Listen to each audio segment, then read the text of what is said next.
If there were no God, it would be necessary to invent him. Göbekli Tepe is a world-famous site, and among the most important archaeological discoveries ever made. It's an ancient settlement in the Anatolian highlands of modern-day Turkey, with dozens of structures clustered about a series of megalithic stone enclosures, filled with relief carvings of wild animals. It was occupied between about 9,500 to 8,000 BC, during the pre-pottery Neolithic, predating the construction of the Great Pyramids by 7,000 years. It was inhabited by semi-sedentary hunter-gatherers and early wild plant cultivators. These people managed to organize the construction of these amazing monumental spaces. When it was discovered, the site seemed so out of place for the pre-pottery Neolithic that the lead archaeologist, Klaus Schmidt, declared, "First came the temple, then the city." To him, it looked like the first religious monuments predated the first towns. Highland sanctuaries that roving bands of hunter-gatherers could periodically converge on, conducting rituals to reaffirm their ties to one another. The point was pretty simple. If people started building religious monuments before they became sedentary, maybe those new religious systems were what caused people to settle down in the first place. So, what came first, the temple or the city? Thinking about this question leads us down a fascinating rabbit hole, examining the function of religion in human societies. First of all, even defining religion is a minefield, because there are so many ways to do so. I'm going to take Durkheim's sociological definition. According to this view, a religion is a unified system of beliefs and practices relative to sacred things. That is to say, things set apart and forbidden. Beliefs and practices which unite into one single moral community, all those who adhere to them. So, beliefs about the sacred that help groups of humans cohere in order to live in a community, along with the rituals, the supernatural beings, the norms, and the taboos that go along with it. This is a fuzzy line to walk between the extremely rigid and institutionalized Abrahamic religions, things that shade more into philosophy like Buddhism, and recently created cults like Scientology. As far as Durkheim was concerned, we're sweeping a lot of this stuff into a big category based on the role they play for groups of humans. Why should religion require some evolutionary explanation?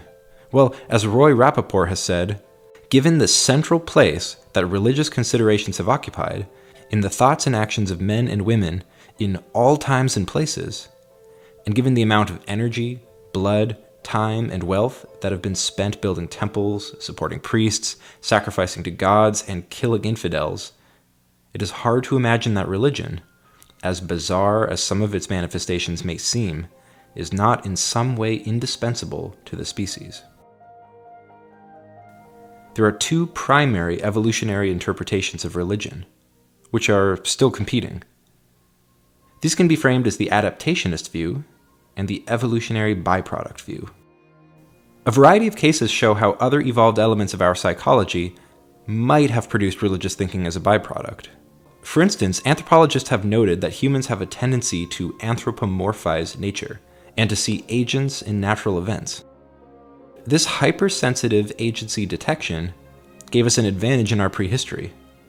If you spot a shape in the dirt that might be a lion print, or if you think enemies from a neighboring tribe might be near, there's an advantage to assuming you're right so that you could take some precautions.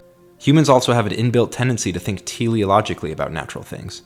So children, when asked what, say, a lion is for, might say, for seeing at the zoo. This teleological sense could have helped us quickly understand one another's intentions, or grasp the purpose behind skills, tools, ideas, and resources that we share with each other. Religious membership can be costly for individuals. Very costly. Circumcision, fasting, strange clothing, sometimes it even involves lifelong celibacy or the renouncement of worldly possessions. And these costly elements actually seem to be a feature of religious communities, not a bug. For example, the anthropologist Richard Sosis has shown that the longevity of 19th century religious communes could be predicted by how many costs they imposed on their members. He showed that the more costly sacrifices required, the longer the commune survived. This seems to suggest that aspects of religious behavior are costly signaling mechanisms, demonstrating a person's commitment through behaviors that are difficult to fake. With that in mind, Let's turn to the adaptive explanations for religion, both for individuals and for groups. Religious belief systems often encourage high fertility rates. And if a group is effectively acquiring resources and protecting its members, it's easy to see how that's adaptive. Perhaps the most influential voice pushing us to see religion as a functional evolutionary adaptation is David Sloan Wilson, author of Darwin's Cathedral. Wilson points out numerous examples of how religious systems have helped social groups cohere in useful ways. For example, in the 1500s, Calvinism's egalitarian, cooperative, individually motivating brand of Protestantism helped transform Geneva into a city-state with power and influence well beyond its size. Meanwhile, in Bali, water temples maintained by a hierarchy of religious communities called subaks coordinated the activities of thousands of rice farmers over hundreds of square kilometers. Even today, this system appears to have been in place in Bali in various forms for more than 1,000 years, dating to the pre-Majapahit period. Religious belief gives an authority to the system that it would not have as a purely secular institution. To me, the most fascinating way that religion could be adaptive is that it looks like an answer to the tragedy of the commons. This was a term coined by Garrett Hardin in one of the most influential papers of the 20th century. The idea is that if there is a common resource being shared, humans tend to deplete that resource because the benefits of using it go to the individual, the free rider, while the cost is shared by everyone. The archaeologist Justin Cram has studied some of the most remote atolls and islands of Polynesia. On Manahiki and Rakahanga, the people lived on a knife edge. These islands are so small that even a little bit too much fishing or hunting could crash the ecosystem. So they adopted a unique set of taboos and behavioral codes. Periodically, they would totally abandon one of the two islands, moving to the other while one ecosystem recovered. This migration was called the tumutu, and it did something like letting a field lie fallow, but on a larger scale. In this way, they managed to inhabit these islands for centuries. So this is humans moving beyond parasitic self-interest. We can see the early glimmers of religious thinking quite deep in our prehistory. Perhaps the earliest sign comes from burials, or if we're being more cautious in our words, mortuary behavior. For a community to bury or exhume or otherwise dispose of one of its members can be seen as an act of ritual that might hint at abstract beliefs about life after death and the proper treatment of group members.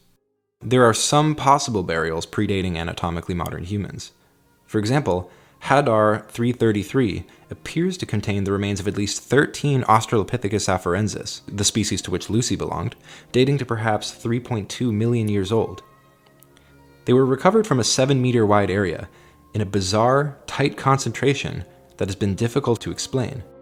With predations, scavenging, flash floods, and other ideas unconvincing, one researcher has suggested these individuals were moved to the site of deposition in a form of funerary caching. At Rising Star Cave, Lee Berger and colleagues believe Homo naledi, with a brain case only half the size of our own, was depositing its dead deep in this cave system in some kind of mortuary ritual. Not everyone agrees. Less controversial is that Neanderthals interred their dead, though it's unclear the meaning behind it. At the Chapelle-Saint Cave, an articulated, complete Neanderthal skeleton was found in a depression in the bedrock, where they were intentionally placed. At Shanidar Cave, 10 Neanderthal men, women, and children may have been interred as Neanderthals returned to the site over long periods of time. As anatomically modern humans arrive on the scene, we see an explosion in burial rites. Paul Petit imagines a progression in mortuary behavior from our recent ancestors to anatomically modern humans, finally reaching the point where mortuary activity was functioning in the wider symbolic realm, alongside art. But where we really start to see a theme is in the cave paintings of the Upper Paleolithic. In a chapter titled The Roots of Inequality, Barbara Bender has made one of the most interesting interpretations of these cave paintings that I've ever read. She argues that the cave art sites of the Upper Paleolithic were places where people recurrently gathered. The dark zones of these caves, where many of the most elaborate pictographs can be found, may have been the sites of exclusive rituals that helped establish group membership, rites of passage, and social rank. These were dangerous, costly places to get to, and to visit them repeatedly over such a long period of time is suggestive of deep symbolic significance. Jean Clot and David Lewis Williams have also made a compelling case that sites like this were associated with shamanic practices, based on evidence that some of this art appears to have been produced while in altered states of consciousness. Of course, there's probably a lot more to these cave sites than any one interpretation can cover, but I think seeing many of them as religiously significant is a reasonably safe bet. By the Natufian period in the Levant, from around 14,500 to 11,500 years ago, we see large communal burial grounds at sites like El Wad. Some of these Natufian villages contain special communal buildings with possible religious significance, like at Ain Malaha. Now let's go back to Göbekli Tepe. We know that there was a settlement there. This was not the occasional religious sanctuary of highly mobile hunters.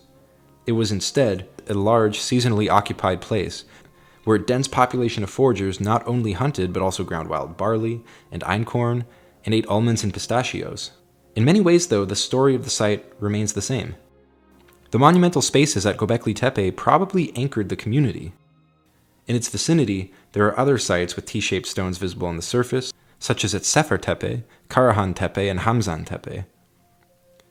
One author imagines that competition between the sites, such as between Göbekli Tepe and other nearby sites, to produce the most perfect symbolic structure, contributed to the emergence of common cosmologies and histories. As social units have grown since the agricultural revolution, religious spaces have continued to form the sacred cores of communities. Visit any small New England town, and right in the middle where the main roads converge, you invariably find a little church, usually white, taller than everything around it. European cities grown up helter-skelter around cathedrals. Indian villages anchored by the local temple. Jerusalem? Don't even get me started. Small gods for small towns and tribes have been blended, made bigger. Symbols and motifs compete for attention across time, and certain ones function better as anchoring points for massive populations of humans. These ever-expanding groups, with high social solidarity, high fertility rates that ensure demographic expansion, and a stronger capacity to attract converts, grew in size, often at the expense of other groups. Whether or not you identify with one of these big religions, this kind of value-laden, moralizing group thinking is something that we all participate in. We see glimpses of it in the rituals surrounding team sports, rock concerts, politics, and many other aspects of modern life. And this isn't necessarily a bad thing, though it may not always be good either. It just is. As the great anthropologist Clifford Geertz said, man is an animal suspended in webs of significance that he himself has spun.